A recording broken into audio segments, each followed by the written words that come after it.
Hey guys, what's up? It's Victorian. Welcome to a video about a World of Warcraft Classic BlizzCon demo. We had a dev watercooler update, so I want to talk about it. I also want to talk a little bit about what is my experience with Classic WoW. So let's dive into it. I started playing World of Warcraft after 1.12 when Nextremas was already released. I played my mages back then. So I did a little bit of raiding. I did kill on Nexia. And I did do a little bit of Molten Core. So yeah.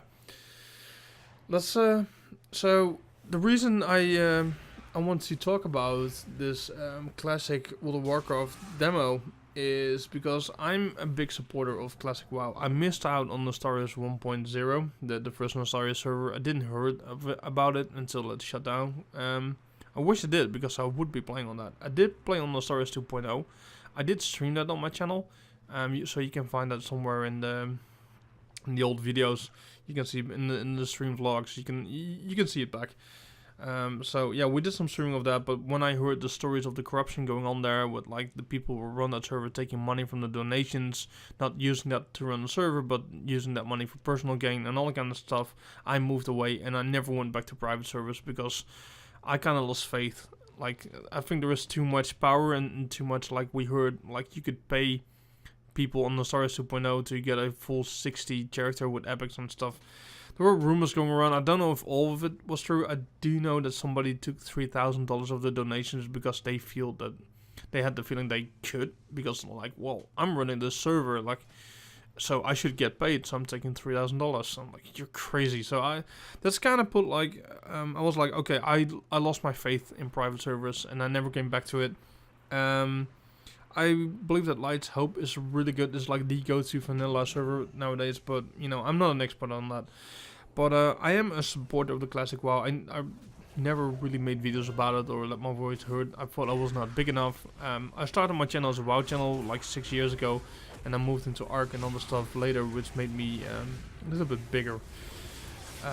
So yeah, I didn't feel like I had a voice, so I've always been pretty quiet about it, but I think it's time that I wanted to come back. I've always been a supporter, and I'm the guy who's also for no changes, so I just want to make that sure. I played Classic WoW, even if it was a tiny bit, and I loved that, and I really started raiding during the Burning Crusade, so Classic WoW and the Burning Crusade are my two favorite WoW moments. I would love the TBC to come back as well. So what do we know? What did the water cooler told us? There are gonna be two zones: the Barrens for the Horde and Westfall for the Alliance. And we're gonna be starting at level 15, and you're gonna be able to level up to 19. And that's because they want you to be able to, get a feel for the characters. But also be so you can experiment a little bit with talents. Hunters have their pet because, if you start at level 1, I don't know if people know, but just in case you don't, as a hunter you start at level 1 and you won't get your pet until level 10. So if they would do a 1 to 10, you would just get your pet and then you need to, then the demo would be over, so that doesn't help. So they choose to go the level 15 to 19 route, so you can have like multiple talents. You can, most of the abilities, the basic abilities are unlocked. Like rogues can dual wield and that kind of stuff. Warriors have defensive stance. All the kind of stuff is there in those levels already. So the basic like is there. So you can we can get a feel or an impression of how this is playing. So we can also give some really good feedback on that. So that's pretty good. I'm happy with that. The dungeons though, the Wailing Caverns and Dead Mines will not be open, and PvP will be only dueling, which will be interesting as I'm really looking forward to get some dueling done. I'm also gonna play probably a lot of classes and specs. I'm not sure if I'm gonna play all of them though, but yeah.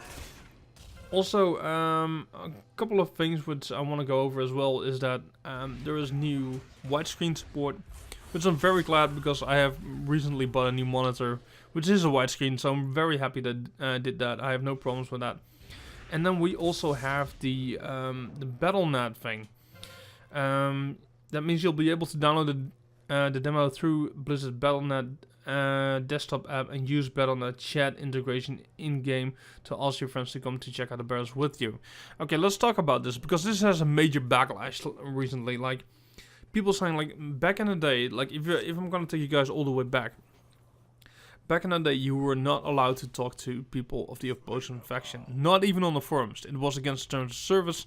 It could get you banned. Like this, it was a serious offense. This is 2018 though.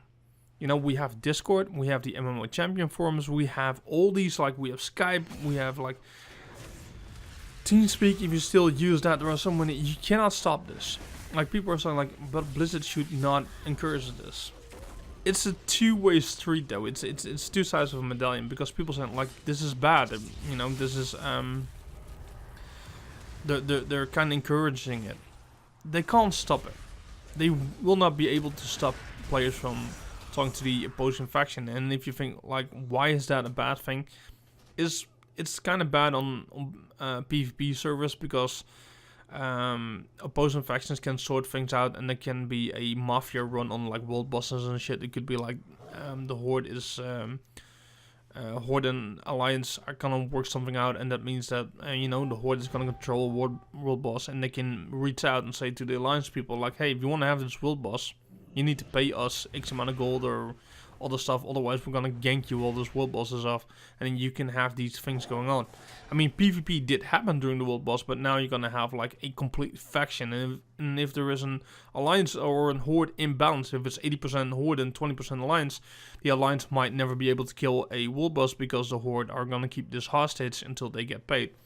And that's stuff you did not have back in the day. Of course, we were fighting for it, but you know, you did not have Horde players be like, you know, we should, you know, hostage this world boss and ask for resources, and then we're gonna let them kill it. So yeah, those kind of things, that is where people are afraid of. But in this day and age, you won't be able to stop it. The positive side about having Battle.net is that, and it happened to me recently, that I was playing Diablo 3 season 15. I still play it now and then whenever I feel like it, and I usually nowadays get up to when I get the complete Haedric set, and then I stop playing. I'm not climbing the ladders anymore. But a friend of mine was playing Destiny 2, and he never played Diablo 3. And he reached out to me because he was playing Destiny 2. He saw me playing Diablo 3, and he was like, how's Diablo 3? I was like, did you ever play it? And he was like, no. I was like, if you never played Diablo 3 and Diablo 3 Reapers of Souls, you're gonna love it for like, you know, X amount of time. Like for a couple months, this could be, because I know how the guy plays. I know him very well. So it's like, if you're gonna play, this is definitely something for you. You're gonna like this. You're gonna enjoy this, because I know it's up your alley. And he was like, well, I'm gonna have to give it a try then. And at some point he bought it, and he absolutely loves it right now. So I brought somebody into Diablo 3 because he saw me play it. And he didn't have any friends who played it. I was his first friend that was playing Diablo 3, and he was like, oh, hold on, are you playing that? And he had finally somebody to reach out to that he knew and he trusted, and I knew him. So the whole thing in this is like, even though like people saying like it's bad for faction imbalance and for like for talking to the other faction, that's gonna happen either way. You cannot stop that in 2018. The good thing about it is that it will, if you're like, a lot of retailers might not be into Classic WoW, and a lot of Classic WoW players are not into retail anymore. But you might be, like, it's not only about, like, retail WoW, it's also about people who are playing Overwatch or Diablo or Heroes of the Storm, or nowadays even Call of Duty or Destiny 2, whatever is out there, whatever they're playing. Your friends are seeing you playing Classic WoW, and if you enjoy it, and you've been playing that for, like, X amount of time, not like a week, but you're playing that for a couple of weeks, those friends might be like, huh, he's putting a lot of time in that game, he might actually like that. Let me ask him, you know, does he like it? Is it a good experience? And you're the guy playing, and you're saying like, yeah, it's awesome, you should try this out, you should give it a go. And that maybe they will do the same thing like my friend does. Be like, okay, you seem to really be enjoying this. I'm trusting you because we've been friends for a long time. Let me join in as well. So it's also a good PR thing. If people see Classic players having a lot of fun on playing this game, they might be pushed to like, let me try it out. We don't know how the payment thing is gonna work. I'm kind of assuming it's just gonna be a sub thing. They're gonna be like, let me sub for a month, see if I like it. You know, so I don't have anything against the Battle.net client. So overall, what is my feeling about it? I feel pretty good. I mean, they were able to put Classic WoW into their current engine, with stopping a lot of cheats, botting, and exploited behavior. should be stopped because of all the new security things. This demo is coming out. The last thing I want to talk about is the limited time of the demo. We can only play it for 6 days. That's fine, but also after a certain amount of time you will be locked out. You need to take a break to let somebody else in. And a lot of people are making excuses saying like, well, they need to run this on their system, they need to host this classic WoW, they sold loads of virtual tickets. We're talking about Blizzard, we're not talking about an indie company here. In my opinion, Blizzard has enough money and resources to let everybody play as much of the classic WoW demo as possible, as humanly possible. And I don't want to make a joke, but especially when like we know there's a lot of drop off and a lot of people stop playing BFA. You have a lot of server space, especially now with BFA doing bad. We know people stop playing. The estimated guess is that we lost about 50% of the player base stop playing. You have a lot, like you're first of all, you're Blizzard. You have money. You have so much money you can easily buy some extra servers if you need to for the classic demo. You're getting $50, and a lot of people just bought the virtual ticket to play the demo. Let's be fair here. A lot of people who want classic WoW stopped playing retail, and they usually don't care much. Like, they might play Overwatch, they might play Heroes of the Storm, they might play Hearthstone, I don't know. But a lot of them kind of just moved away and went to private servers and don't really care about the other games of Blizzard and are not that interested in the virtual ticket. But a lot of them bought the virtual ticket just to play the classic demo. And now it's only for 6 days, so you're getting a lot of people spending $50 for playing something for 6 days. That's a full AAA game. You can almost buy Battlefield 5 for that. And you're spending like $50. And people sound like, yeah, but the virtual ticket. The virtual ticket for me is World of Warcraft news and a little bit of Diablo. I don't care about Overwatch. I don't care about Heroes of the Storm. I don't care about Hearthstone. And you have to realize that all that information behind the virtual ticket, that's going to be leaked out on the internet anyway. YouTubers will make videos about it. It's going to be on forums, on MMO Champion. It's not like when you not, like a lot of people say, like, well, you get way more than a classic demo. True, but it's not like you're missing out on information if you did not buy it. You will get all the information from everything from BlizzCon anyways. And a moment after a panel is done, it's usually on MMO Champion like a minute later.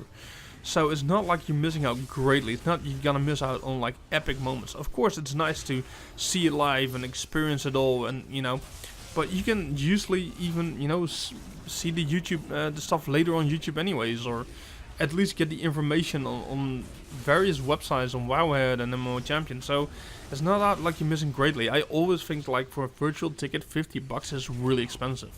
I always thought it was overpriced. Like, I didn't buy BlizzCon last year because spending $50 on like what?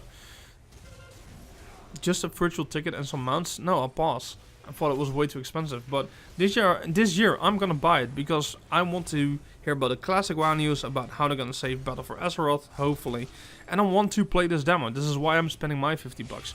And usually my wife plays WoW as well. Usually, if we would buy a virtual ticket, we would buy it twice, and my wife was like, no, it's way too expensive. It's not worth it for me. So I'm gonna be the only one this year. So, and to say then we're gonna limit the players amount, like it's already 6 days. That's fine. I'm fine with that. But to say like after an X amount of time you're gonna be locked out to give somebody else a chance, you're making a shit ton of money from selling this virtual ticket. And you're Blizzard. You're rich as hell. You can afford to make sure that everybody can play the classic demo as long and as much as they want to. And like that they're gonna lock you out is just, I think it's a bad thing. But still, that's kind of what I have to say about it. I think it's a little bit lazy. It's like, oh shit, we sold a shit ton of tickets, more than usual, because people want to play classic WoW, the demo. Oh, now we should have some, oh man, we need to set up some extra server space. No, hold on, let's just do it like this. We're gonna time out people. We're gonna let them log off so we can and give somebody else a chance. It's a little bit ridiculous. It's kind of like you don't really want to commit to this demo. You kind of got like, oh wow, so many people want to play this. Oh damn, we're kind of like, we need to free up some server space. No, we're not gonna. It's a little bit on the lazy side, my opinion.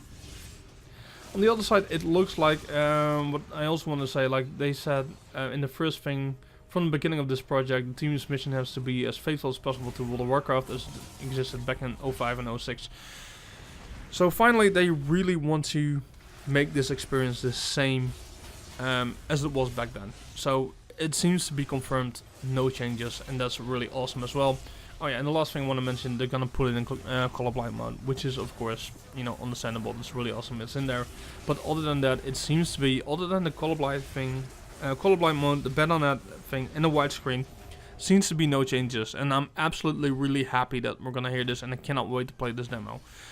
Hope you guys enjoyed this video. Except from the timing people out, I'm very positive about this demo, and I hope we can play this. I hope it will be released. Like, I'm hoping around Christmas. I really hope we're gonna see the game then. Anyways, if you guys enjoyed this video, give it a thumbs up, subscribe to my channel, and I hope to see you guys very soon on another video or stream. Thank you so much for watching. Have a great day. Bye bye.